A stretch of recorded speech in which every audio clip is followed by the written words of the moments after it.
Hello मित्रों, इस video में हम हनुमत के शब्द रूप संस्कृत में लेके आए हैं। अगर आपके एग्ज़ाम में हनुमत शब्द रूप आ जाए तो आप इस वीडियो को पूरा देखिए और शब्द रूप को कंठस्थ कीजिए।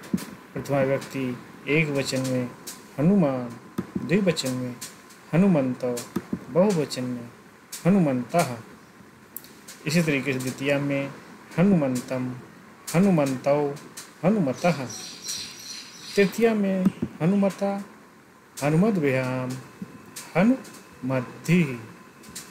चतुर्थी में हनुमते, हनुमद्भ्याम, हनुमद्भ्यः। पंचमी में हनुमतः, हनुमद्भ्याम, हनुमद्भ्यः।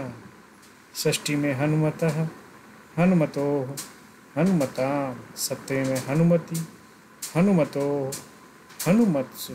संबोधन में हे हनुमान, हे हनुमंतो, हे हनुमंतः। ये आपको वीडियो पसंद आए तो लाइक शेयर सब्सक्राइब जरूर कीजिए। धन्यवाद।